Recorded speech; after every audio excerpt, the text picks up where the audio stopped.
It's Dr. Torri Griffin, love and relationships life coach, here to make sure that you love living life. And what we'll be doing is talking from my little book of wisdom, 52 lessons I've learned from living life, and we'll be focusing on lesson number 3. Lesson number 3 is a very short, again, but very heavy and very deep message on how you can love living your life. And this lesson comes from places when I've worked with couples or individuals in my counseling office as a coach or a counselor to make sure that they're doing what they say they want to do. Many people come for help but aren't always open for the changing and the churning of their lives that it's going to take for them to get that end result.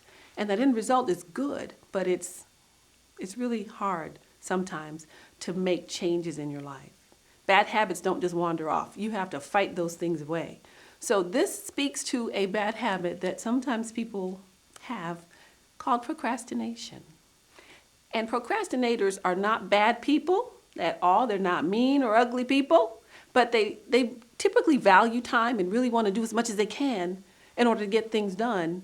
And this lesson speaks to how to make sure that happens so that you're not sitting among a list of things to do that's piled up and ruining your life and ruining your day and making you feel sick and making you feel pressured and making you feel hurt. And here's lesson number 3.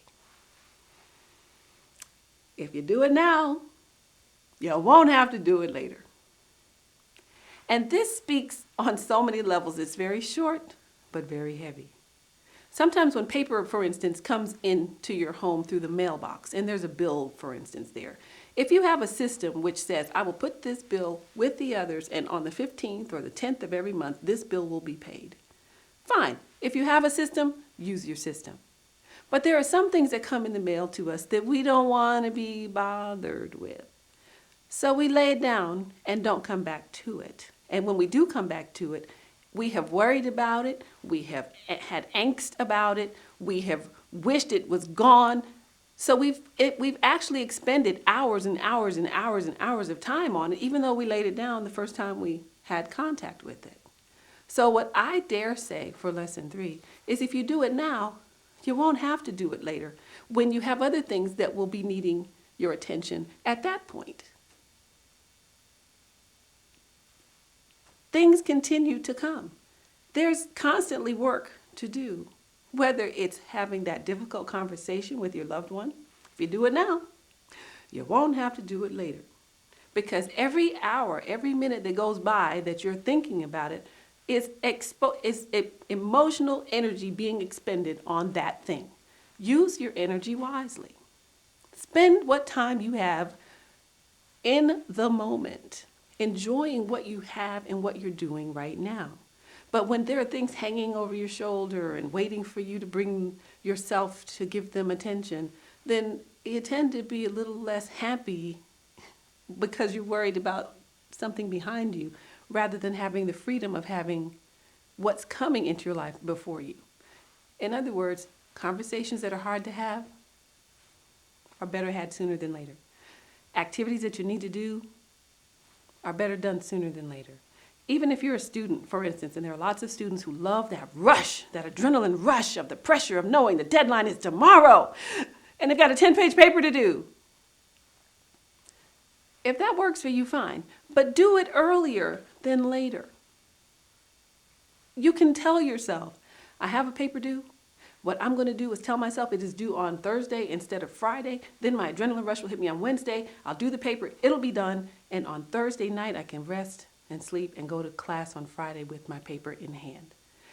I promise you, your life will be a lighter place when you're not carrying the burden of undone tasks, unspoken conversations, unwritten letters, incomplete projects. There are so many things that you have to live for right now and live in this moment with. Letting go of unneeded baggage is only going to help you. So lesson number 3. If you do it now, you won't have to do it later. You can live in the moment. You can be free to be you right now. You don't have to have worry and angst saying, I don't want to go home, I don't want to go to work, or I don't want to go see so-and-so because I never did the such and such for them. You can be your authentic and genuine self. And that is the challenge.